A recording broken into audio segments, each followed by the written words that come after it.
What's happening, guys? Today I want to talk about when to stop reverse dieting. This is actually a really common question, or more along the lines of, how do you know when you're done with a reverse diet? How do you know when you can stop increasing your calories? And how do you know when you can go into a cutting phase? So the answer, you already know, don't you? That's right. It depends. Always depends on so many different factors. But here's the thing. We can look for some signs. So one of the things I want to make really clear is you cannot reverse diet for too long. I want to make that super, super clear. Right? You can reverse diet and hold higher calories for years. Right? And the longer that you do this, the better your body is going to respond when it's time to try to cut the fat, when it's time to lose weight. However, you can most definitely reverse diet too short.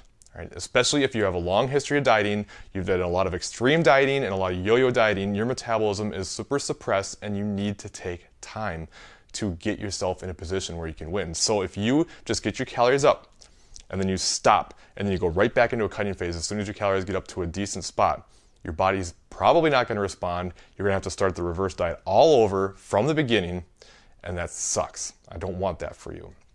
So how do we know? Well, there's a couple things that we can look for, right? I can't really just give you like a specific amount of calories because it depends a lot on your total body weight and all that type of stuff. But at the same time, everyone has a different metabolism. Even without a history of dieting, everyone has different genetics and can tolerate different amounts of calories. So while we can look at some people and say, oh, they should get to 13 or 15 times their body weight or whatever, that's not going to work for everybody.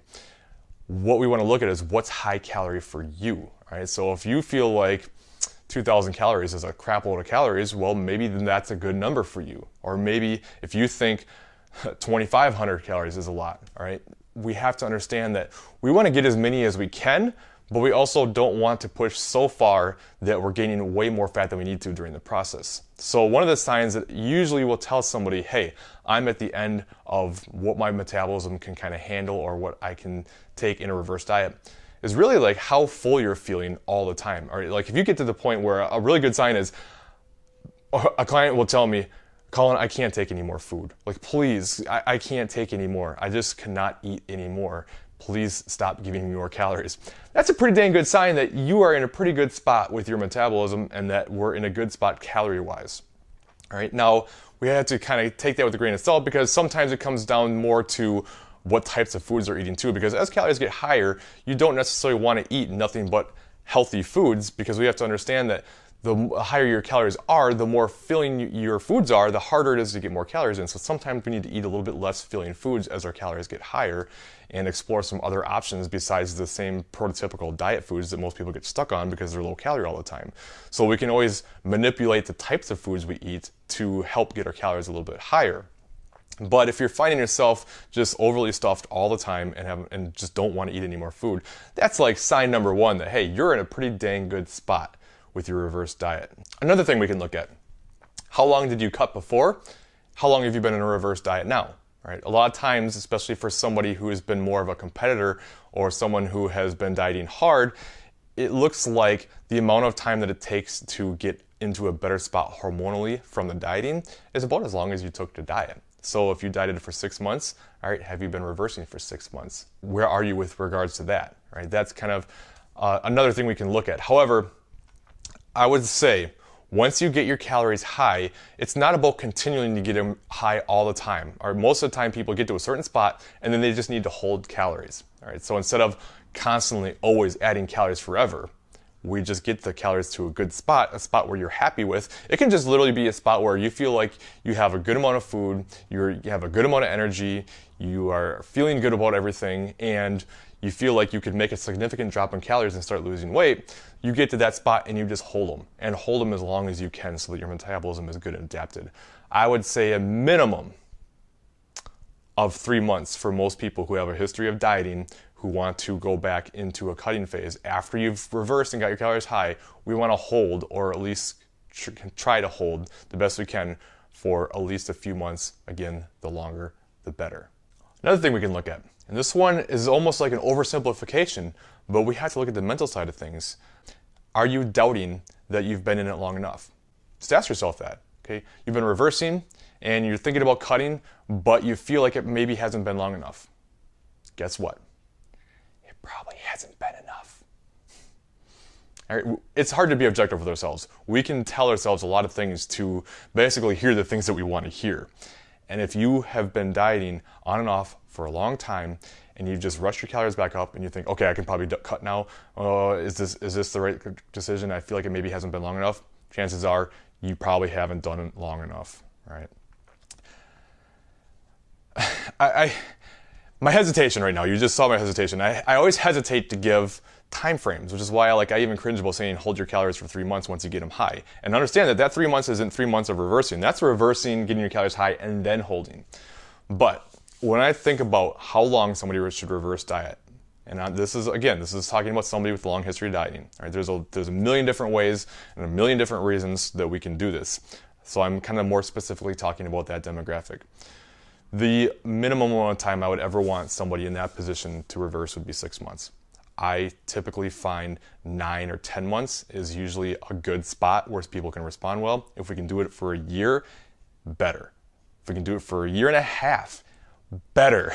The longer you can reverse diet, the longer you can keep your calories high, the higher you can get your calories, the lower you can get your cardio, the better off you're going to be. And we have to have that patience. Right? So many people diet their whole lives and rush the process their whole lives and never get anywhere. Right? That's got to be done. You already know that doesn't work now. We got to put that in the past. Now we have to look at what can we do now to make sure that we succeed and have long-term success, and that comes from being patient. So the longer you can do this, the more patient you can be, the better off you're going to be.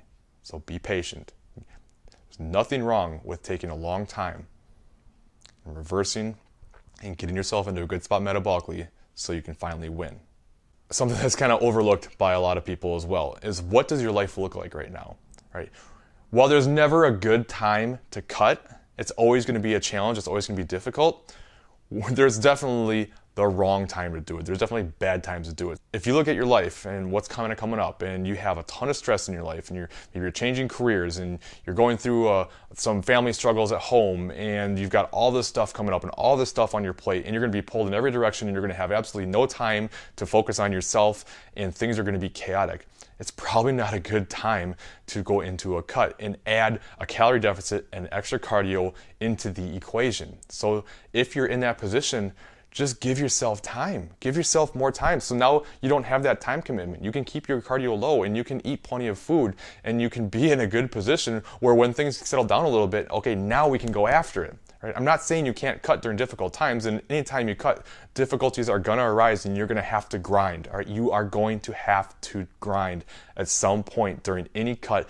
It's inevitable. But that doesn't mean we should purposely go into a cut at a position that is just a terrible time to try to do it. So look at that. If you're towards the end of a reverse, like right now, let's say it's November, we got the holiday season coming right up, right? It's almost Thanksgiving, then we got Christmas right behind that. If you've been reversing for 8, 9, 10 months, why start your cut now? All right, wait a couple months, get through the holiday season with extra calories, enjoy the fun food that's coming around, enjoy the holidays, give yourself a little bit more time to keep your calories high. Make sure your body adapts to the higher calories and puts yourself in that much better position. And then after the holiday season, maybe then you go after it. It's not cliche to go into a cut during January. It's not like you're making a New Year's resolution here and just coming out of nowhere to try to make this plan. You have a purposeful plan and you've been executing, and now you're just giving yourself the amount of time and waiting for the right time to really hit it hard. So those are some of the things we can look at. Right? Again, I didn't give any concrete answers. It's hard to do. It's hard to say when is the exact right time. And it really comes down to each individual. A certain amount of time for one person may not be enough time for the other person. And part of it is how adaptive your metabolism is. People have different types of metabolism. Some people have a highly adaptive metabolism where you can increase calories really fast and the body keeps up with it. But then when you go to cut, their metabolism adapts back down fast too, and they have a hard time cutting. Other people have a much harder time increasing their calories without gaining a bunch of weight. But then when they cut, they respond really well. So we just always have to kind of keep that in mind and try to be as objective with yourself as possible. If you're trying to do this yourself, it's a very difficult thing to do. But the main thing is, if there's ever a doubt, just do it longer. Right? You will not do it too long, I promise. But you can definitely reverse too soon, or cut too soon after reverse. So that got much more long-winded than I was expecting. I apologize for that, but hopefully it helped somebody out there. If you have any questions, please let me know. If you have anything else you want me to cover regarding reverse dieting or anything else, drop them in the comments below. I'd be happy to do it, and I will talk to you later.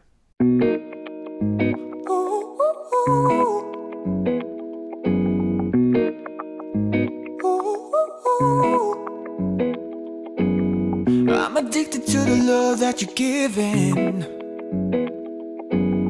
Every minute, every day I've been craving.